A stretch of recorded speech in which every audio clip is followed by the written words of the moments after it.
Hey,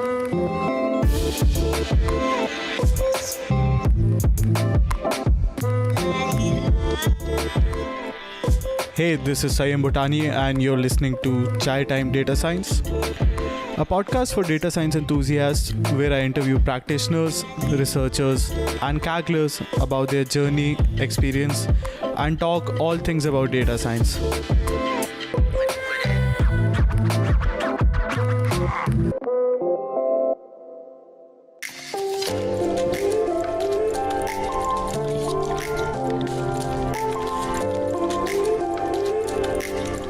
Hello and welcome to another episode of the Chai Time Data Science Show.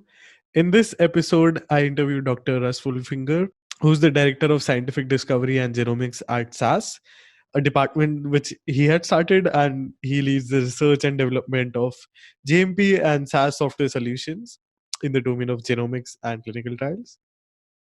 In this interview, we talk all about Russ's journey into the field, how his stats and software development evolved over the years. Russ is also a Kaggle Grandmaster in the competitions tier. We talk a lot about Kaggle, his approach to Kaggle, his viewpoints on Kaggle, and best advices to new joiners / beginners. This interview is an amazing intersection of statistics, data science, and data science applied to Kaggle and the real world. We also talk a lot about Kaggle as a platform for learning data science and applying your skills, how to get better at Kaggle and data science broadly speaking. So thank you to Russ for sharing all of those amazing advices. A quick reminder to the audience, this will have manually checked and uploaded subtitles. So please remember to enable the subtitles on YouTube or go watch the video on YouTube if you're a non-native English speaker. For now, here's my conversation with Russ, all about statistics, data science, and Kaggle. Please enjoy the show.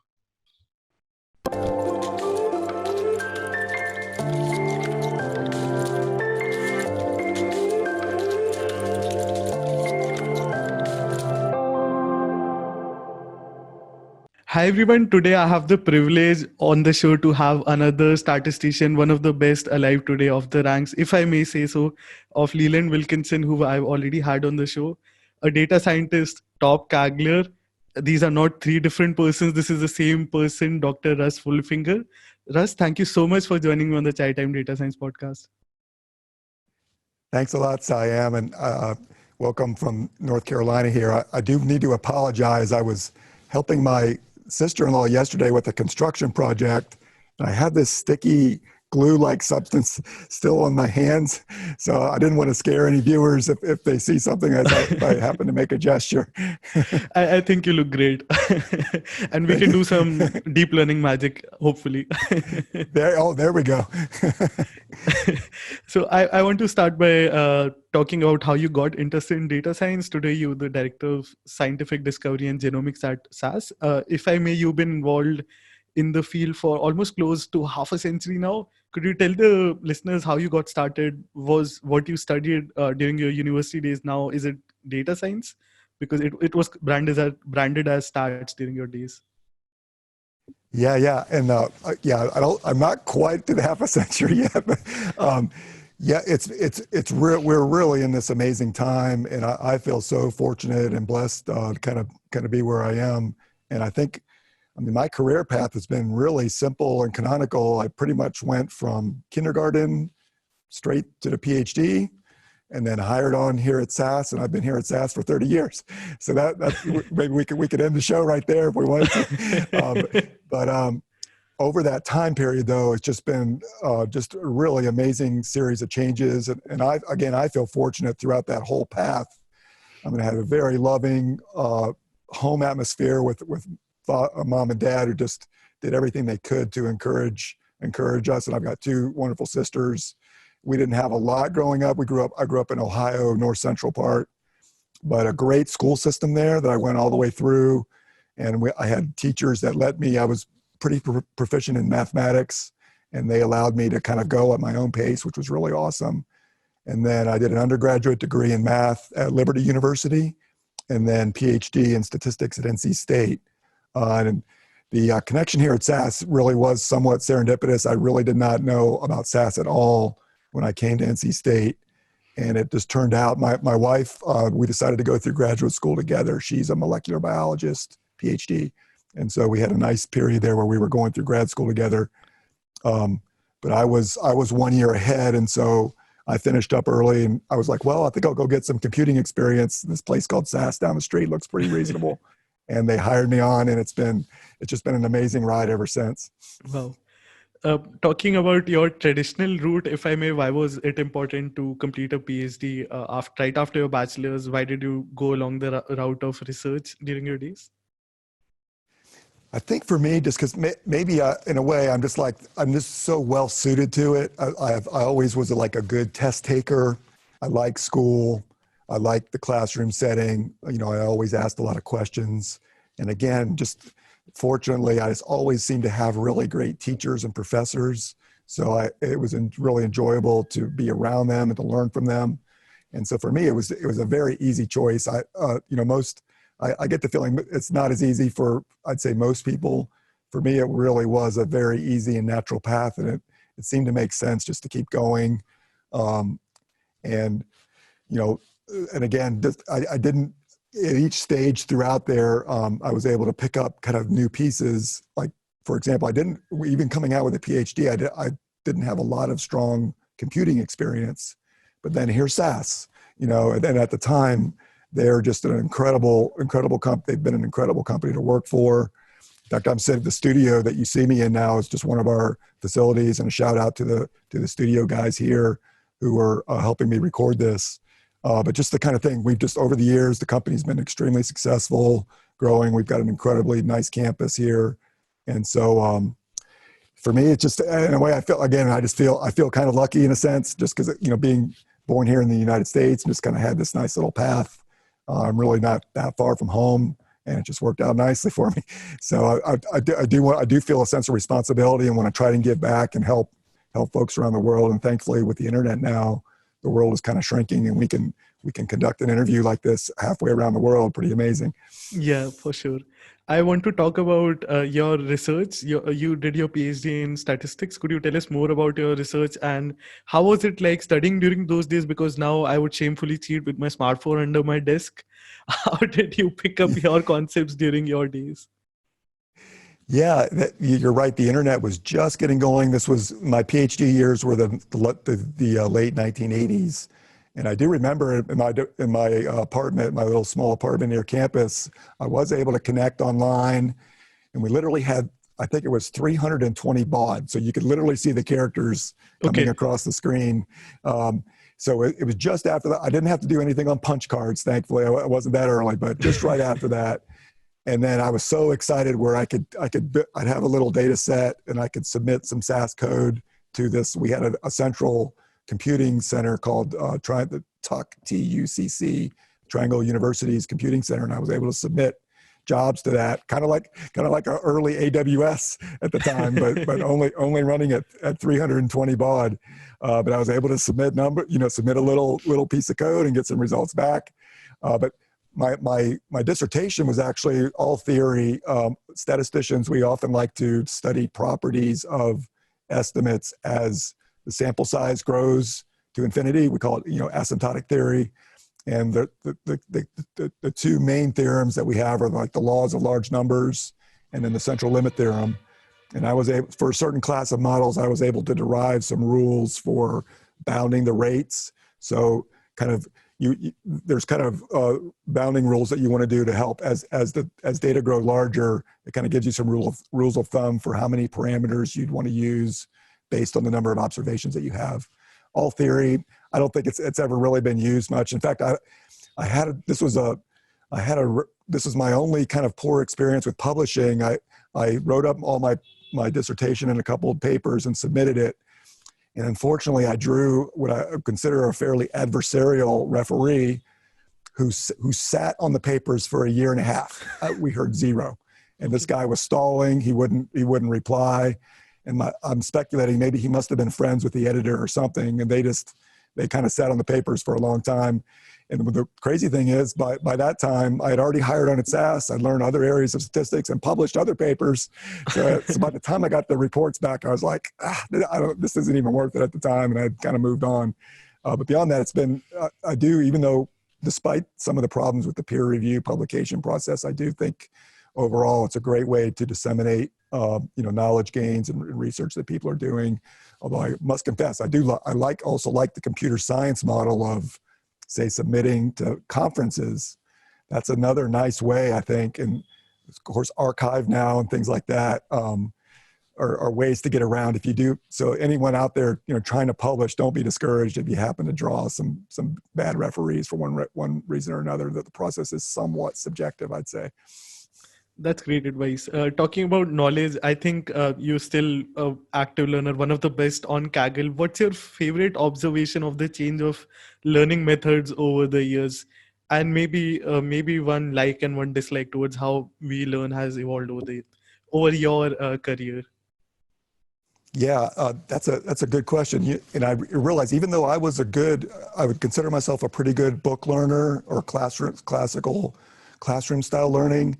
My favorite way to learn is just to have a problem. Literally have a problem that focuses your mind. And this is where Kaggle is just so appealing. That they're able to set up some type of predictive modeling problem from a sponsor, and then your whole goal is to solve that problem. So then you go on a big search. You look to find anything that you can possibly imagine that might have bearing on solving that problem. And with that as your goal, but then it also helps you filter away a lot of things because there's so much out there, right?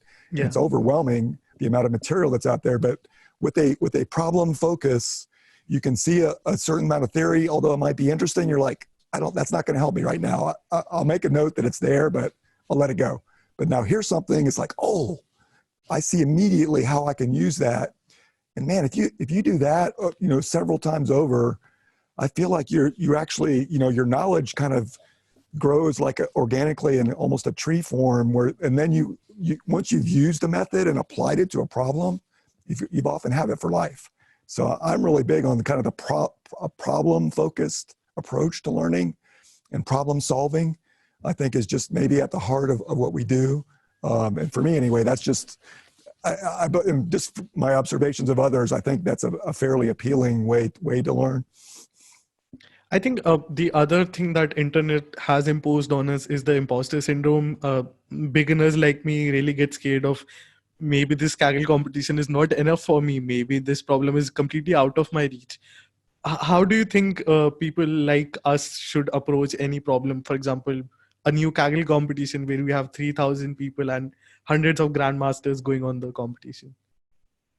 Yeah, it's a good point, and there certainly is a social aspect, and man, the Kaggle competitions now are so extremely competitive.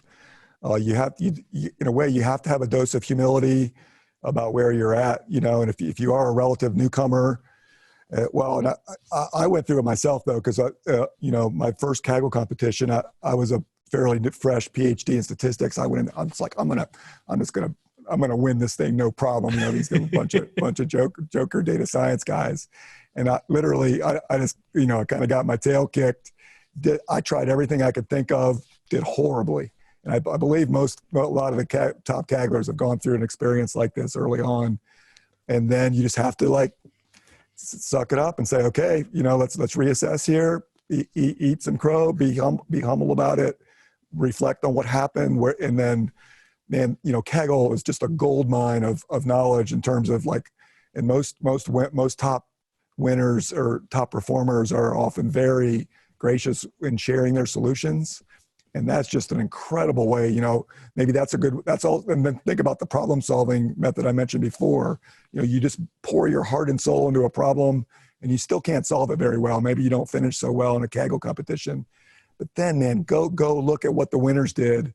Talk about a rich learning experience. You can just see, you're like, oh, that's what they did. And I've had many times where I've actually been very close to what the winner did, but then I decided for whatever reason to go a different way. And I missed the kind of the magic, as it were. And I think that's pretty common.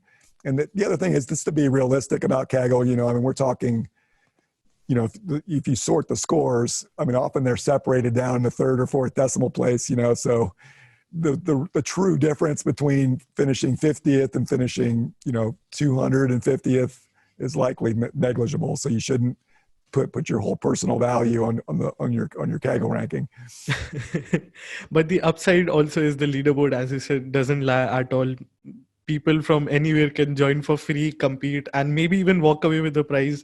I know a robot AGI, the 18-year-old Kaggle Grandmaster, who's been winning competition even before he was 18. So anyone who's in high school, has done a PhD, from any walk of life can come to Kaggle if they're interested in participating. I know it's just an amazing. Kudos to Anthony and the team there for this. That's just a kind of just a brilliant platform that takes advantage of the modern internet or modern data science. They now offer computing for facilities for free. It's just really amazing platform, and it's had a very positive effect on my life personally over the last several years.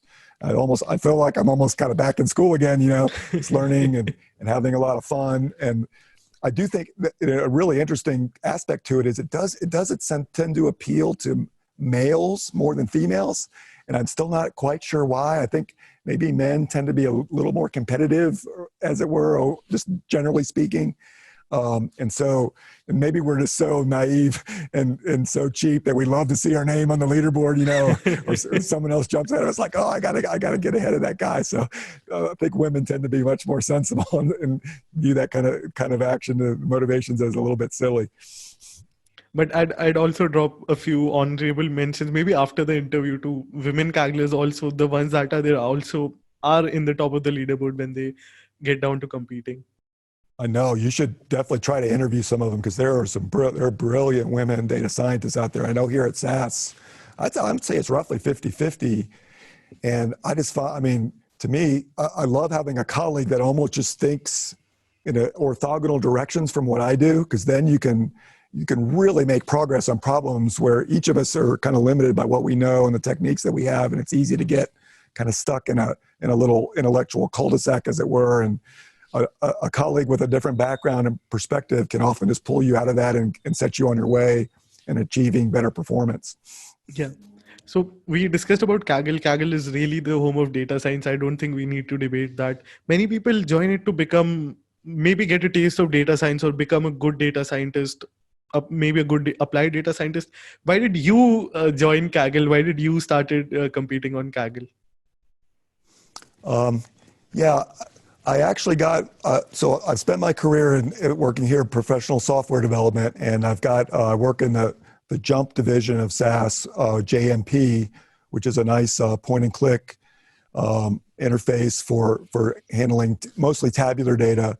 And then my individual group, we work on two vertical products called JUMP Genomics and JUMP Clinical.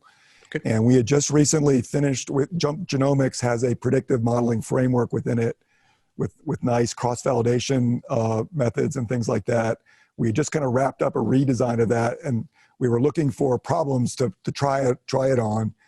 And it turned out, I don't know if you've heard of, there's another competitive data science organization called DREAM, D-R-E-M. I haven't heard of it, sorry. D-R-E-A-M.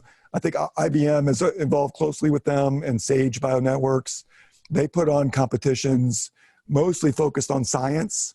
And so that, since we were doing a lot of genomics things, we came across a competition where we were predicting prostate cancer survival based on biomarkers, or actually clinical data as well. And this looked like a nice problem. And it turned out to be a competition. And I was like, oh, well, let's try this competition with our new framework. And we actually ended up doing pretty well with that. But the DREAM competitions tend to be a fair bit smaller than Kaggle ones. And then I can't remember exactly how I found out about Kaggle. Somebody told me, I got on there, and it was at that point, I was like, oh my goodness, this looks so incredible. And at that point I was hooked. So through your first failure on Kaggle, did you decide to accept the challenge? CPMP calls it a legal drug. Is that when you knew you got addicted to Kaggle?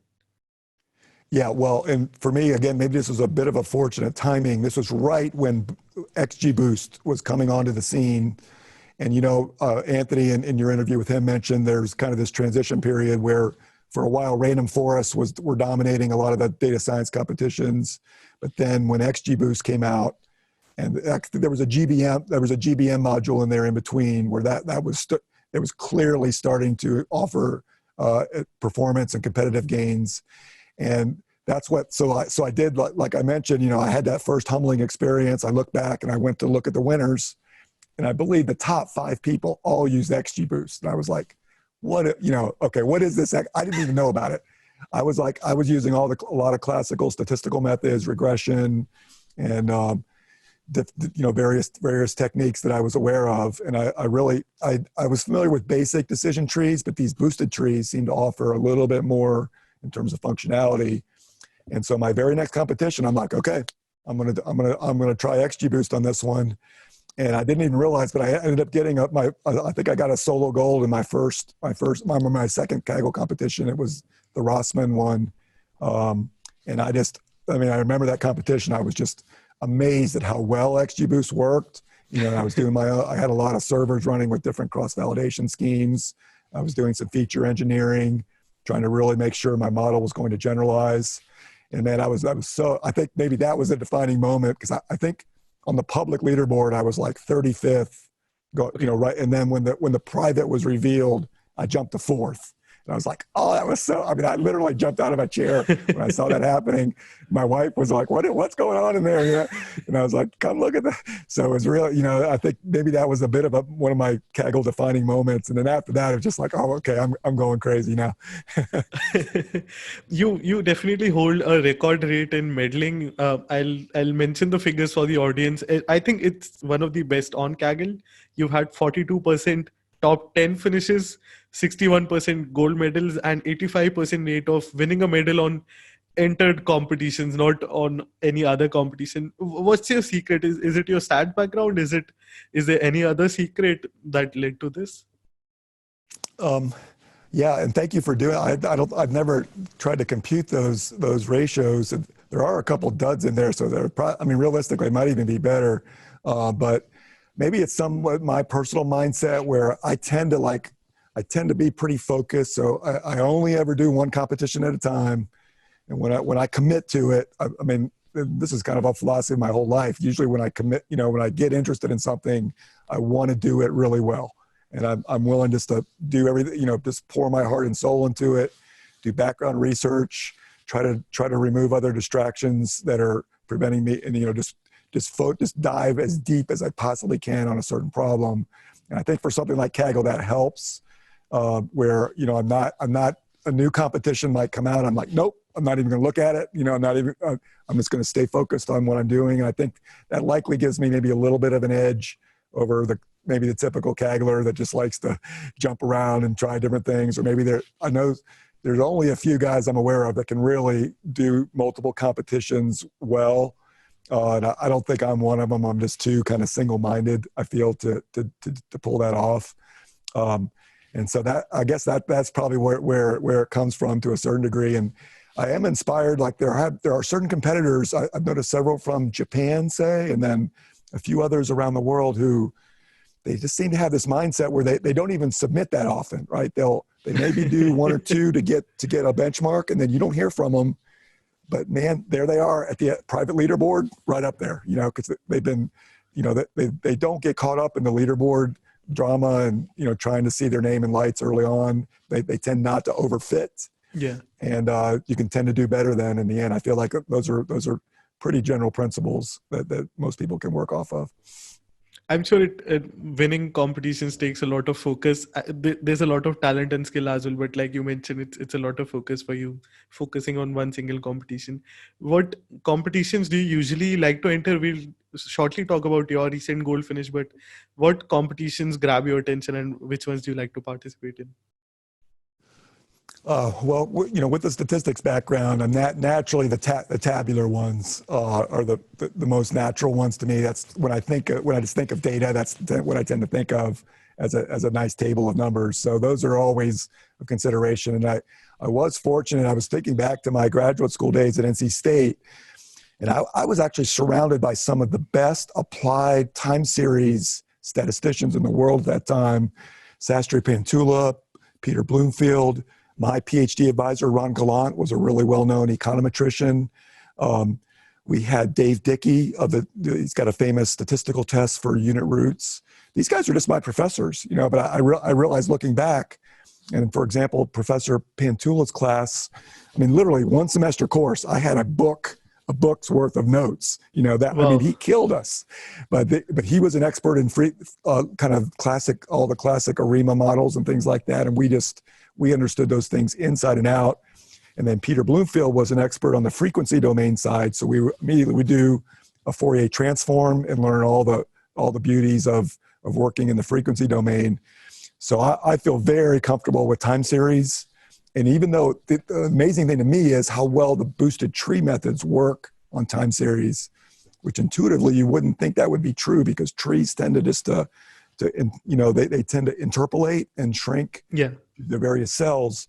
But boosted trees are actually, this does rely on good feature engineering. You actually have to, you've got to put in well-formed lag features and other nice things. But probably my favorite, most comfortable competition would be like a tabular time series. But man, I'll tell you, I have done several image-based ones, which are just, to me, they were just unbelievably fun and incredible that you could take, these modern deep learning networks. I had access to some nice Linux servers here that I could just get them cranking away and just learning all the crazy architectures and PyTorch. I did Keras, TensorFlow, PyTorch, trying to learning those frameworks. And then I'd say my favorite's probably PyTorch right now. It seems to strike the right balance between, encapsulation, but also giving you some flexibility to go in and try to play with the networks a little bit, which I think if you're going to gain that edge in a competition, you may want to go in and you can do pretty well just with CAN networks, but then if you're really going to nail it, you often have to go in and think hard about the problem and then make some tweaks and adjustments. And that's so much fun. You're almost like network engineering, I'd call it, where you can go in, if you had got a good set of features and then a tuned network, that's a formula for success. Definitely. There's this balance that you just mentioned about knowing the tools, knowing how to apply them, and knowing the theory. And I think right now beginners get stuck in the trap of continuing to learn the theory. How do you suggest they strike the balance? Because there's tremendous amount of knowledge out there, and it's packaged in a way that you'll always feel that there's something else that you need to learn before you can become better, for example. I know it's a tough problem, and we all only have 24 hours in a day and a certain amount of brain cycles that we're going to cycle through. So it's worth, you got to kind of see where you're at the moment. If you're just hell bent on performing well in a certain competition, you may decide to let some of that theory just go by the wayside and just say, I am just literally going to only do things that are going to help me predict better and climb the leaderboard. Whereas, like, for example, for me this past year, 2019, I didn't compete as heavily as I had in years before. And I actually, it was a little more enjoyable for me. I just took a few competitions. A couple of them I didn't even compete, but I still followed along, and I was more in a research mind where I had some things I was working on here at SAS, using that data to try some things. And for me personally, I easily get sidetracked with I see something in a problem where it's like, oh, now I want to implement software that we can use here at SAS to offer our customers. And so that can be for me personally, but that's part of my job. So I'm able to kind of leverage research questions like that into work. But you have to, each competition and problem you're dealing with is different, and you have to kind of keep an internal sense of what your overall objectives are at that time in your life, and your other responsibilities to your family and other ways you're balancing your time. But you're like you said, there's so many interesting theoretical research questions, and sometimes it's like, maybe you're like, hey, I'm not so worried about doing as well in this competition. I just want to learn this theory. And I think that's perfectly fine. Why not? And if that's where you are in your life at that point, do it. And chase your curiosity. In the end, maybe that's a more satisfying path. And I think it is good. I've had trouble a couple of competitions where I think I've probably definitely overdone it in terms of, and my wife she threatened like in my family an intervention, where they might need to go, like, take your fingers off the keyboard, Russ. we got to go talk about this. And so I've been trying to strike a little bit more of a balance more recently, and I am fortunate where my children are now grown and out of the house. So I have had a little extra time spend on things, but still, there's still a danger of overdoing it. So I do have to struggle. I struggle with that at times for sure. But you mentioned you're allowed to Kaggle at work. I think that's one of your secrets, is it? I have been able to, and I've just been so fortunate here at SAS. Just throughout my career, I've always been in R&D. So, and we take, the R, we take the R seriously. And a lot of that research involves, spending some time with the problem, trying to look at what the state of the art is, leveraging that back. And I've been fortunate to have a series of really great managers. In fact, my boss now is one of the billionaire co-owners of the company. And he just gives me pretty much complete freedom to pursue things. I still want to manage our team. We've got day-to-day duties with our software products. But I have had some freedom to be able to go off and do some Kaggling, at the same time trying to be responsible with what I'm learning and leveraging that back to into the company and sharing knowledge both internally and externally.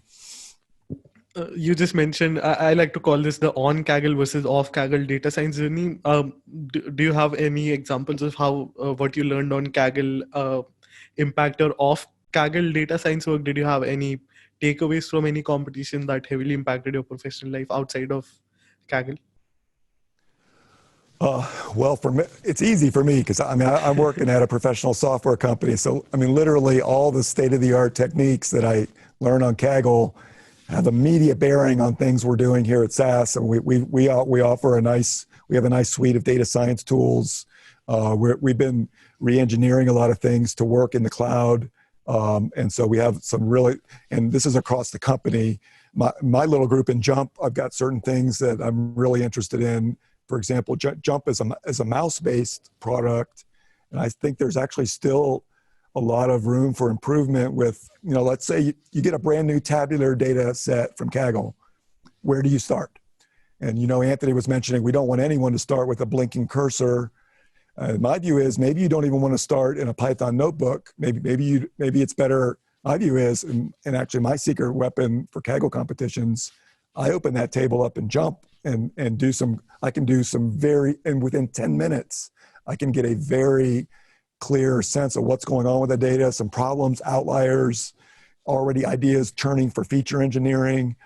I may run a little bit of SAS code with things that I know. So to me that, just where does one start when you have a new problem? I think there's a lot of room there. And I'm actually pretty big on the power of the mouse. And if you think about, what little babies, one of the first things you do is point, and that paradigm extends right. We now have the cursor. And in fact, my boss, John Saul, recently had an article entitled "What's the Point?" where he draws a fun analogy with Harry Potter and his wand. Harry Potter can just point that wand at something and magical things start to happen. And that's part of our philosophy with Jump and throughout the rest of SAS, where we want to use both the best of coding and writing well-formed code, but there's still power to be tapped into and untapped potential with the mouse. Awesome. Now, coming back to competitions, do you have any favorite, I like to call them battle stories from any competition, and how have your approach and views on Kaggle evolved as you competed over the past few years? Yeah, there's a lot.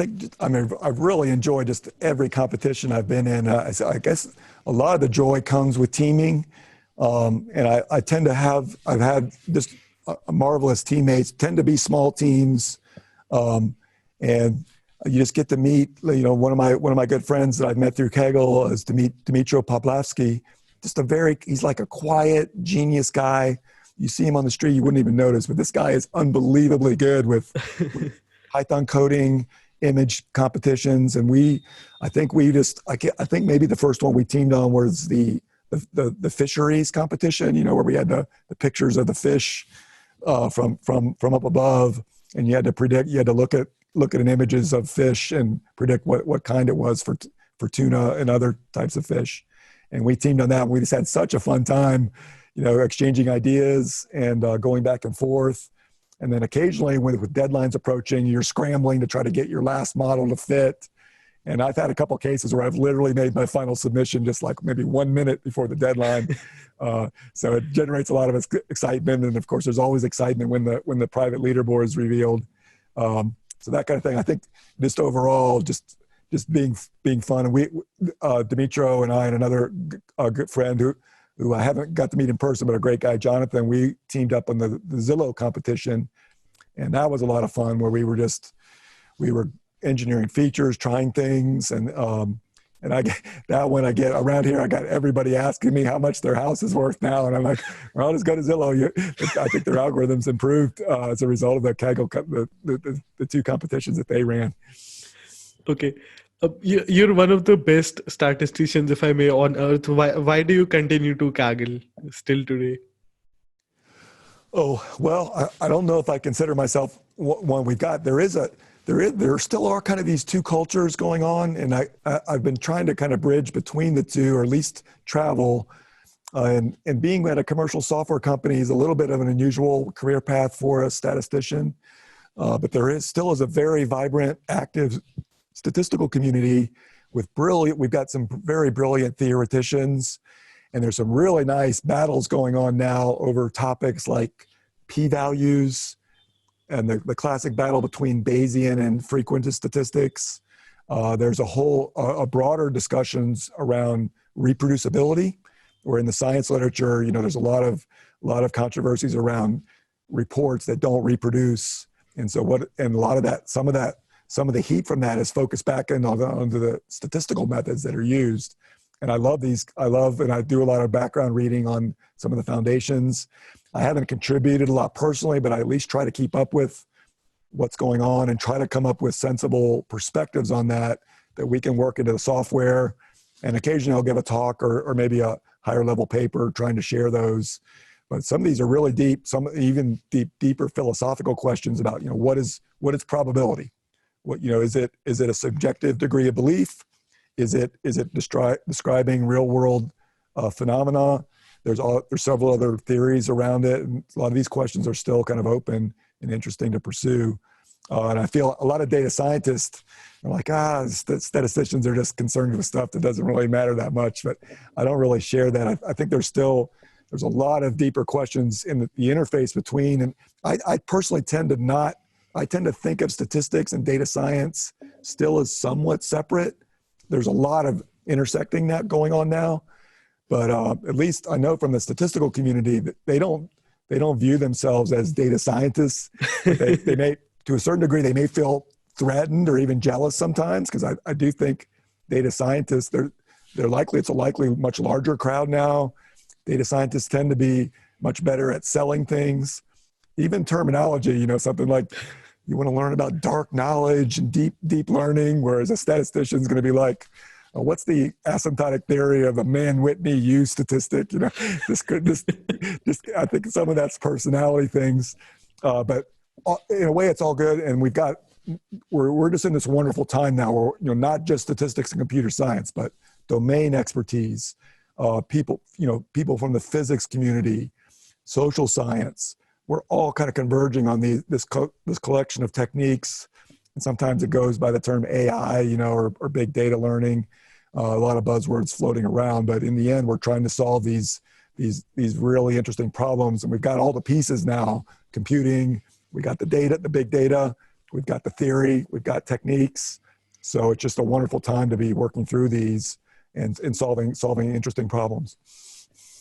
And like you said, while teaming up, there are no boundaries on Kaggle. So you could team up with a physicist, you could team up with someone from a different nation, someone even outside of your workforce, and you get access to their brain, their code, which I think is invaluable, that aspect that Kaggle allows.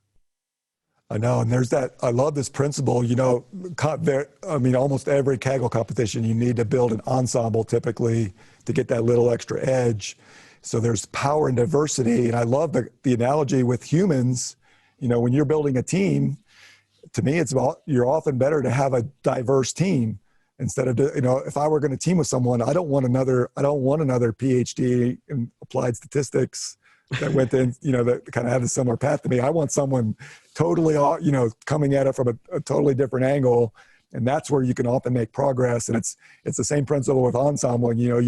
You ensemble two models that are very similar, you're likely not going to get much of a boost. But if you take take a boosted tree and a neural network on a tabular data, almost guaranteed you ensemble them, if they're both pretty reasonable, you're going to get better results.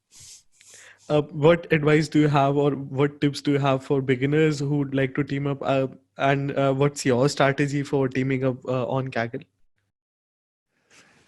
You do want to put some thought into it, because unfortunately there are some, quote unquote cheaters. And if Kaggle's pretty strict about it.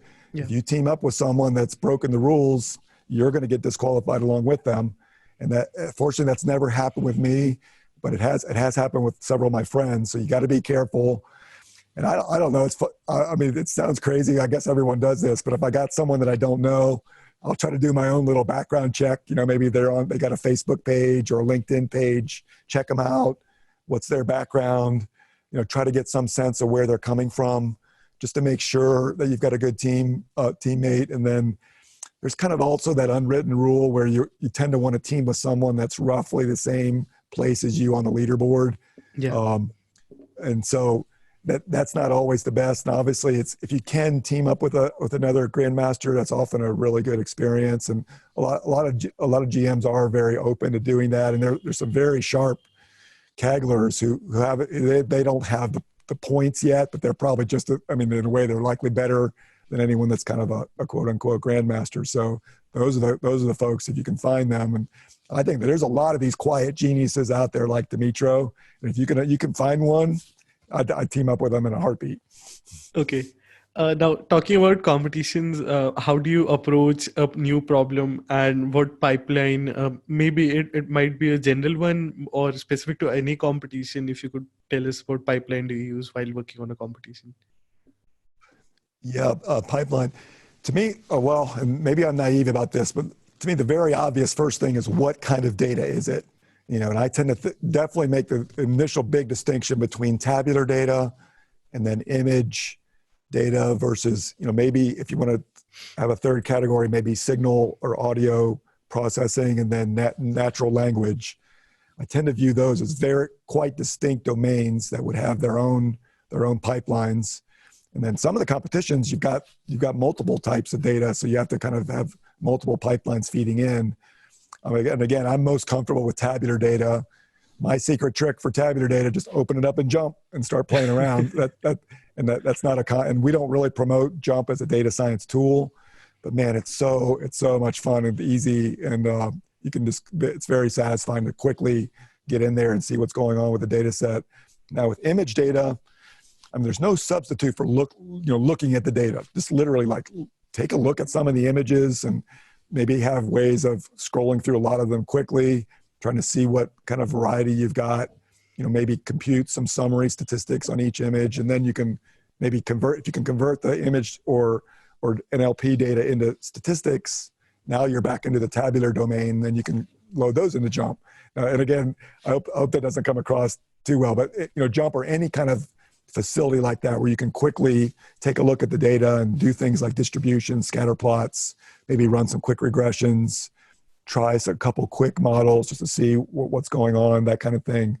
That's what I tend to do. And then the hard part really comes in, where typically, especially with tabular data, you've got to be able to do really smart feature engineering. And that's hard work. You're just not gonna, there are the auto ML routines, which sometimes they can come up with some decent stuff. They'll get you part ways, but then there's no substitute for just really thinking hard about the problem. What are you trying to predict? What's the underlying data generating process that's going on? And I will also put some time into thinking about how was the data created. And this is where a lot of the leak, you got to go for Kaggle, you have to check for leaks. And they do come up, even in spite. Kaggle does a pretty good job, I think, of eliminating those. They still pop up in spite of everyone's best efforts, and sometimes that can even kind of ruin a competition to a certain degree, or at least change the dynamics. Because if you don't find the leak phenomenon or structure, you're not going to get anywhere on the leaderboard. So you've got to have some tricks for that.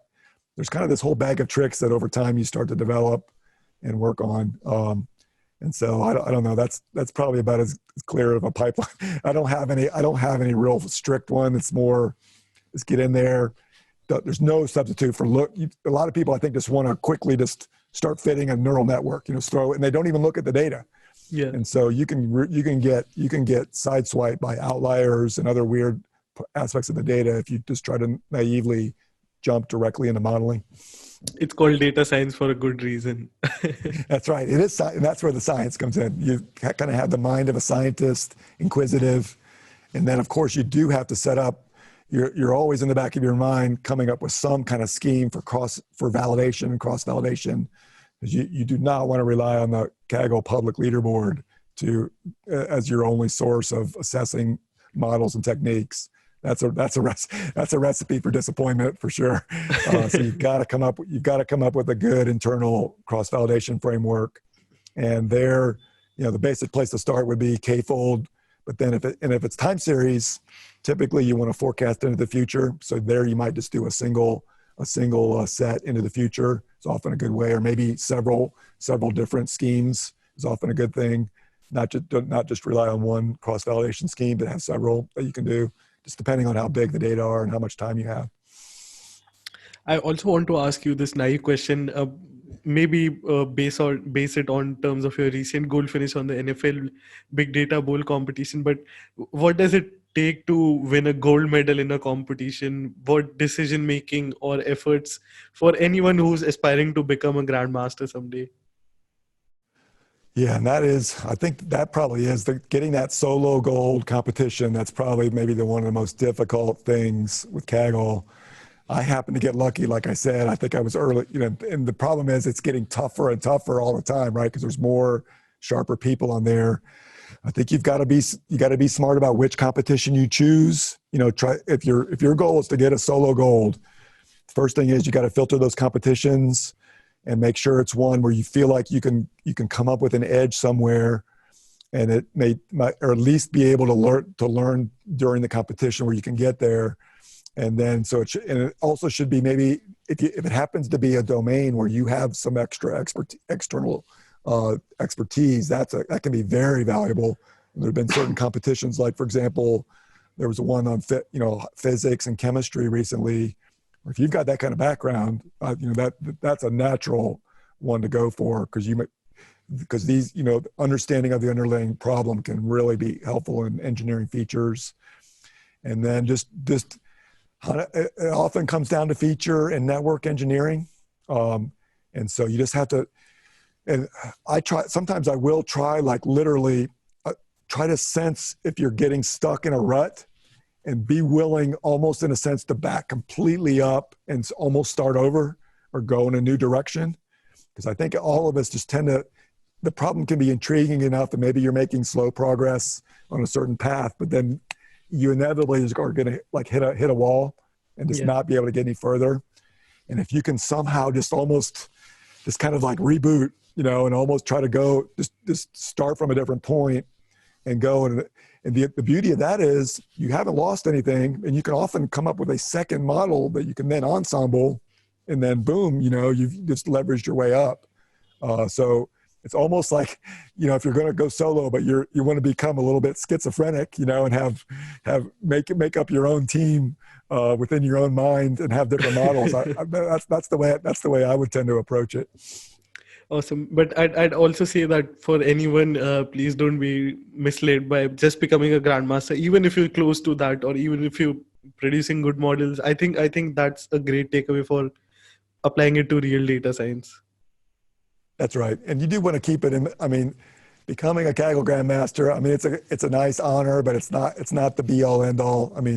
There's much more important things in life and problems to pursue.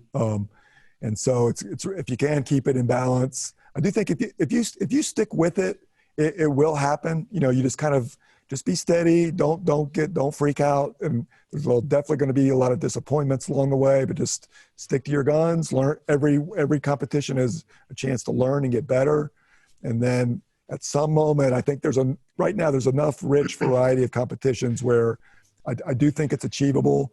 I think it was 2 years ago, there was one on the power lines. Do you remember that one? It was VSB or something like that. Yes. Yeah. And I did that one. I was like, for that particular one, I was asking myself, can I get a solo gold still? Even though it was a couple years since I got my first one. So that was kind of my goal. And I kind of, like I said, got a little bit schizo on myself and tried some things, and I was able to pull it off, even though that competition was a little bit weird. There were some unusual things, but I was able to that one, it was really important to have a nice cross-validation strategy, because there was definitely some shake-up. And so I think it's doable, but you just have to you got to be, in a sense, disciplined and be very careful with your time, because like I said, we all have a limited amount of time, so you got to use it as wisely as you possibly can. Definitely. What's your take on that's an opinion that's coming up in the public, that Kaggle is not equal to real world data science? And do you think there's any aspect that someone who's very active on Kaggle might miss out, who's trying to seek a career in data science? And how can they build a surrogate for that? Yeah, I think most of that's a bunch of malarkey, basically. The only people I would listen to is someone that's actually got in there and competed in Kaggle and done pretty well. Now, if there was a Grandmaster, you don't hear any Kaggle Grandmasters or Masters making those kind of claims. Because we know how valuable of a resource it is, and I think it's human nature. If you decide not to do something that might be important, you tend to want to minimize it or put it into a box. I think we all do that, right? I mean, there's a lot of fields that I'm really interested in, but haven't had the time to explore. And it's a natural tendency to want to make some kind of simplifying assumption, or maybe knock it down a little bit and make it not as important. And I think it's just human nature. So I tend to discount any claims like that. And just the simple fact, look at the sponsors of the competitions. These are not just some crazy, off the wall. We got big, important companies, financial, from all different domains, sports, finance, Zillow, places like that. I mean, they are making direct business decisions to invest, serious time and money in the Kaggle, in a Kaggle competition. They wouldn't be, they wouldn't be doing that if there wasn't value to them. And it's a pretty amazing, if you think about it, it's a pretty amazing community that's developed around it. So I don't put any weight in those naysayers. And what's the aspect that do you think that a beginner might miss out that they can that they might miss out by being active on Kaggle, and how can they build a substitute for it? Yeah, and again, everyone's a little bit different. I'm not sure I can give perfectly general advice, but obviously you've got your core values that you're looking to develop, and you've got your own life situation, and maybe you've got a family to support, or you're looking to build your career. So all these things in a way have bearing on how active you might want to be with Kaggle. You want to view it as a really good resource, but be careful about not getting over-consumed with it. But if it's a way to kind of, especially if you can find Kaggle competitions that align well with your personal objectives, or maybe you're doing a research problem in school. Like I think one of the physics ones, one of the winners was actually a PhD student in astrophysics or whatever. I mean, that's like that's a perfect setup for a Kaggle competition for them. That doesn't happen too often. But if you can kind of stay active and kind of keep an eye on what's going on, you can usually find ones that are complementary to your goals, and try to do that. That way things are lining up and you're kind of accomplishing multiple things at once, rather than just jumping on every Kaggle competition that you might happen to see. Awesome. Now I want to zoom out and go back to another topic of software development. You've been involved in it for over a few years. What was software development like in the early 90s, and what's been your favorite development in all of these years in terms of software development? Oh yeah, I mean, man, and I probably am happiest when I'm writing code. I just like Lee Wilkinson mentioned. I think we kind of share a similar spirit that we just love. It's just so much fun to write software, and especially being able to write software that's going to help others. That's just that's probably one of the most core satisfying drives that one has. And software is pretty amazing, right? You can write it, you can send it out for free, or distribute it around the world. There's literally zero cost to sending it. So, and we've got techniques and infrastructures now for doing that. in a way though, like when I first started here at SAS, we wrote a lot of our original routines in C, and I actually worked in this nice kind of tricked out Emacs environment where I had my C code on one side and SAS output in another, and I'd work on some code, compile it, run it, and in a way that basic paradigm hasn't changed too much. I do a lot of coding. I've been doing some more coding recently in C++, and then of course SAS is also a language, and Jump also has its own language, JSL. And if you're going to be on Kaggle, you pretty much need to know Python or R. And so I think those code, software development now is changing to a certain degree. And of course, we've had the explosion of open source, which is, talk about competition. The whole landscape has changed. I feel like for us as a commercial software vendor, we've got to be on our toes now and aware of these big trends. And you got the big players like Facebook and Google dumping out super high quality code into the public domain. And we want to take advantage of that actually when we can. And it's the responsibilities on us to make sure that our software is still, it is commercial software, so we do charge a licensing fee for it, but we want to make sure that that fee is worth it, and we feel like it is. And no software is free, even though there are what we call maybe open source zealots that claim that all software should be free for everybody, and I think it starts to get to be ridiculous if you kind of work through the logical implications of that.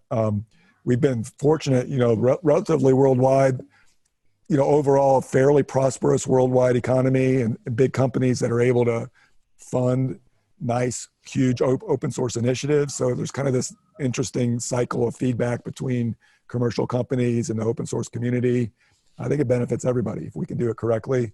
And of course, there will be some disagreements about exactly how things should be promoted or whatever. But overall, it's a pretty incredible time we're in. And, the techniques we've got are just really fantastic. Leland also mentioned this. People often miss out that open source isn't free in the sense that someone is paying the coders to write the code, or maybe they're earning from somewhere else that gives them the leverage to be able to contribute to open source. So many people do miss out on that aspect. I know. Yeah. And it's nice. And I love open source. I use it all the time. And one nice little story with Lee, he wrote, this was, I don't know, maybe 10, 15 years ago, Lee had written, we all know, Venn diagrams, right? Yeah. He had written some nice Java code for doing proportional area Venns where the size of the circle corresponds to the size of that set. And it turns out that creating a proportional area Venn diagram is a non-trivial problem. In fact, there are certain configurations where it's impossible, but you can get a best approximation. Well, Lee had written some Java code to solve the problem, and he had a nice paper, and he was looking for an outlet for it. And it turned out right near the same time, I was working on a Jump add-in to draw the Venn diagrams. And Lee, it was a beautiful collaboration. He's like, hey, why don't you just take our Java code, load it in, and then we can distribute all this out there for free. And we did it. It was, that was to me, it's just a really nice story where he was willing enough to share that code openly. And then I shared our add-in, even though you need Jump to run it, but usually you can get your hands on that fairly readily. So just a nice example of someone like Lee being just open-hearted, sharing the code. And there's a bunch of people have used that add-in and complimented us on the functionality. And we acknowledge them, and all that in there. So I just think that's the kind of example of the kind of things that really are possible and can really make a positive impact on the community. How do you feel about the part that things that maybe you studied during your PhD days can now be done in a single line of code? Do you feel salty about that?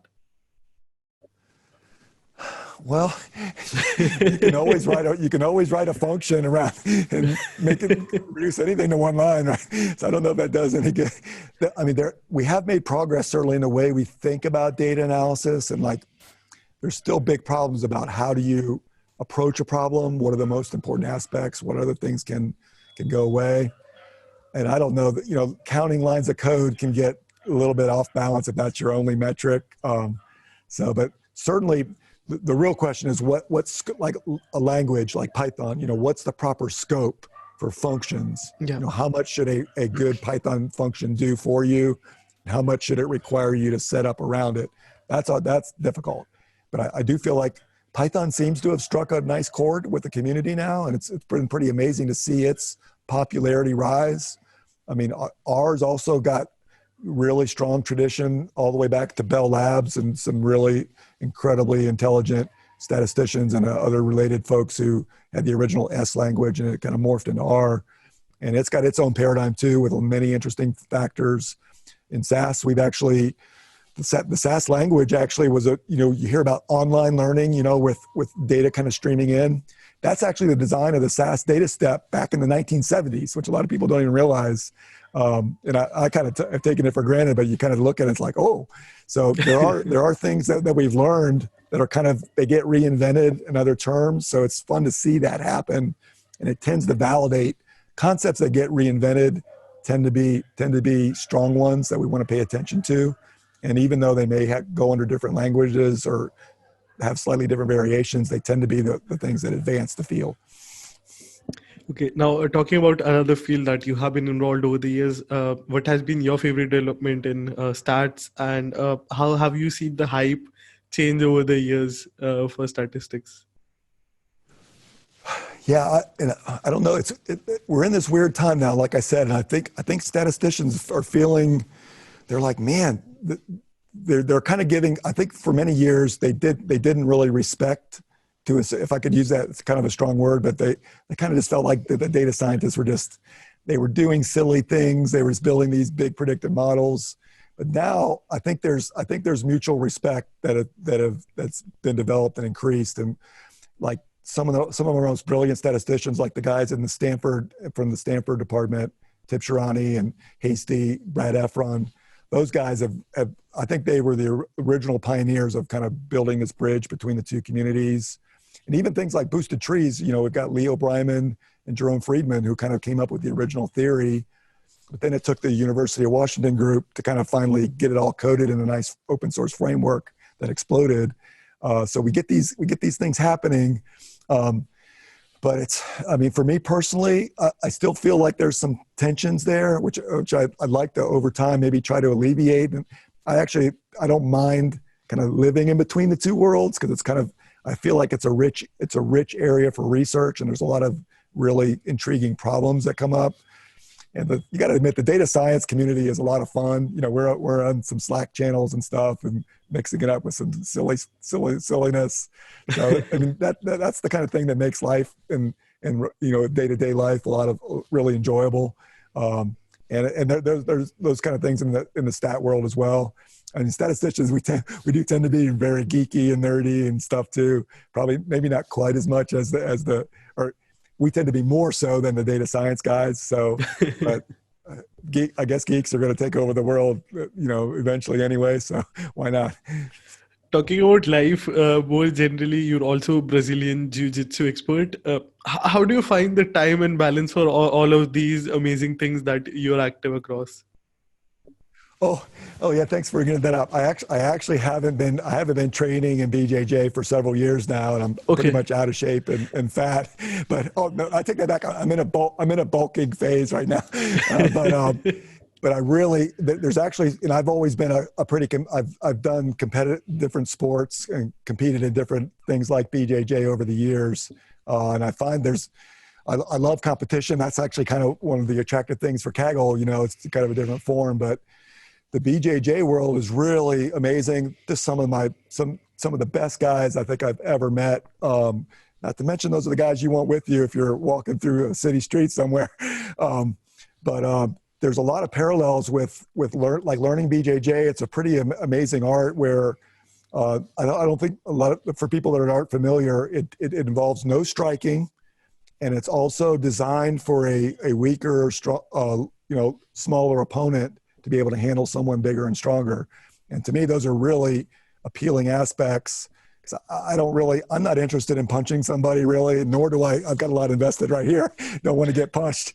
But so it's a grappling art, but it's very technical, and it's been described sometimes even as human chess. Mhm. And so I like, there's actually a whole, and when I was into it, I would spend a lot of time on it. There's a lot of people are putting out videos and content on different moves and systems that you can use. And there's a whole really competitive framework. And then of course, BJJ is one of the key components of all the mixed martial arts fighters of these days. Now there, you've got to be able to punch there, obviously, but then I do watch some MMA fights sometimes, and I actually, contrary, I think most fans, I actually like it when they go to the ground, because there's a whole, when they get on the ground, there's a whole new dynamic of leverage and techniques that you have to follow. And if you don't understand those principles, you're going to get messed up pretty quickly.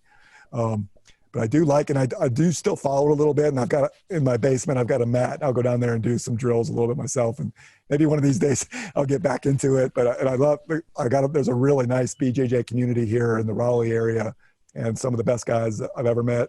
A few of them are a little bit rough around the edges, but those are guys I'd much rather hang out with than some other crowds.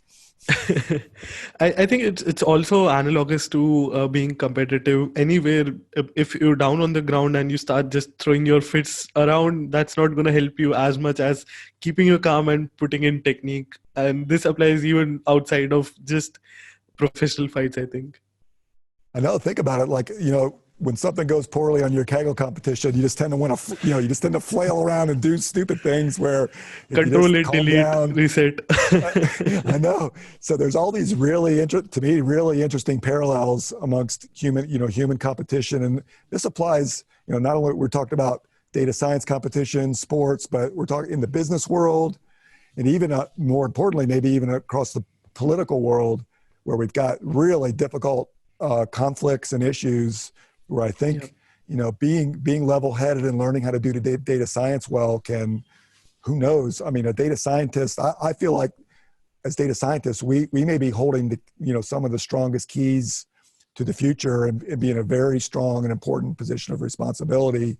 And we need to accept that and realize it, and make sure that we can develop good techniques for handling problems and being good solvers of them. For sure. What do you foresee for the future of data science and statistics, broadly speaking? Oh, who knows? It's good. I mean, it's just going to be I feel it's going to be kind of at the epicenter of things for the next several decades, probably. We're just in this period now where we've got data flowing in from everywhere. Anyone that's going to be a serious player has to have some quantitative skills to be able to interpret data that's coming their way. And this is, pretty much, just name any discipline you can think about. Everyone's got data now. You've got to be able to handle it. You got to be able to think. And I do think there are some differences in philosophy between, say, straight predictive modeling versus what I consider maybe more general statistical thinking, which I tend to view the latter as maybe a little more broad and more targeted towards problem solving. So that those kind of skills to be able to think statistically, and we've got some, Jump actually has some new materials around that. I think those kind of skills are going to be super valuable and important into the future. It's hard to predict exactly where things are going to go, because we get, the breakthroughs happen in jumps. Yeah. And we've got amazing things now like self-driving cars and all these AI reinforcement learning things that are happening. I think Dimitro said he's been flying some of the drones through these race courses and stuff. So, think about that alone could impact the modern, how the next, if there is a war that breaks out, that's going to be at the heart of it. So I hope it doesn't come to that. We've just enjoyed a relatively reasonable time of peace, but there's still I worry there's tensions growing across the world. Even within the US, we're pretty, we're split politically, and we've got an election coming up later this year.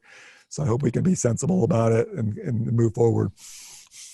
I think there's a flip side also. Maybe data science will become so normal, similar to websites now. No one thinks of rockstar website developers. Websites are there, you surfing the web without even realizing that, hey, maybe someone put in a lot of effort towards how good this looks on your phone. I know. Yeah, there's all these questions like that. And I think that's great to observe that. And we need to I think every data scientist needs to, even though we get so and love like the problems like Kaggle, we need to kind of focus out and realize where we are in the world and actually the positions of responsibility that we hold. Even though, maybe you're just a lowly data scientist in some company doing something. It turns out you may be the key to that company's, doing the right thing. And actually you may have a better understanding of certain key problems than anyone else in the whole company. So take advantage of it. Okay. Now, this has been a great interview. If you were to give one best advice for someone who's just starting their journey in the world of data science or Kaggle, what would that be? Yeah, and I've actually been thinking about this a little bit. I think maybe the starting point is a little bit of time of self-reflection. And I think I get on my kids about, they just get so distracted, they get in the car and they just turn up the radio and then they've got their text going and friends, and they never often don't take the time just to find a quiet moment, maybe even when you're drifting off to sleep, just think about your own personal values and your purpose, things like that. Just get your life kind of aligned. And then from there, kind of see how data science might apply to that. And again, looping back to what we mentioned early on about problem solving, goodness knows we've got immense number of problems in our world, and we need more people to solve. We need more problem solvers than we do anyone creating problems. So take a problem solving mindset, find a problem that's interesting and passionate to you, and go and then pull all the data science tools together to help solve that problem. And in a way, that's what I like about Kaggle. It kind of compresses that into nice little 3-month or 6-month time periods where you can exercise that. But then the important thing from there would be to go and tackle something really big and important, where you live.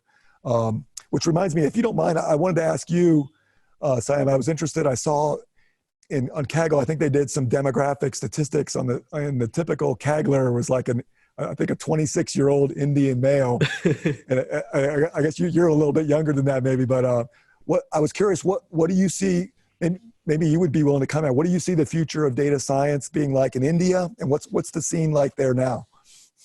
I think I'd be a bad person to answer this. I don't look 22, but I am 22. And I used to freelance a lot overseas because I used to lack the right amount of opportunities that trust me. But I think that's definitely changing now. H2O.ai has their headquarters in Chennai in India. That's the Indian headquarters. And we also have a lot of companies from overseas establishing their offices in India, starting their data science teams. Of course, the startup scene is pretty big we call it the Silicon Valley of India, Bangalore. And I think that reflects on Kaggle as well. There's this shared enthusiasm of data science, of tech on Kaggle. India has a large population, and that also means we have a large number of CS engineers or software engineers, and all of them are trying to learn about data science. They definitely go to Kaggle, which I think again speaks of Kaggle's greatness, that it's also empowering a large portion of our country to get into the field. No, I really like that. Thank you for that perspective. I'm fascinated by it. I just think the 2020s are just going to be, I think they're going to be pretty incredible. So I'm excited to see how it's going to play out. I hope the scene gets better. We're definitely not there.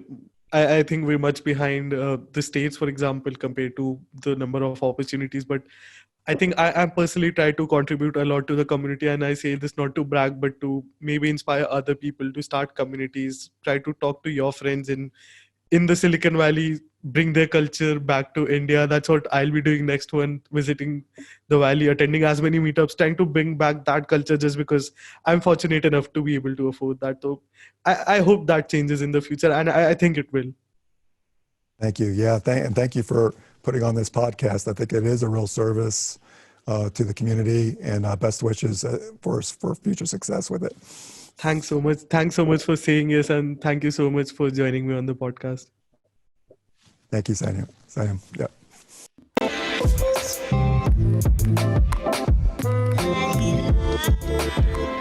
Thank you so much for listening to this episode. If you enjoyed the show, please be sure to give it a review, or feel free to shoot me a message. You can find all of the social media links in the description. If you like the show, please subscribe and tune in each week to Chai Time Data Science.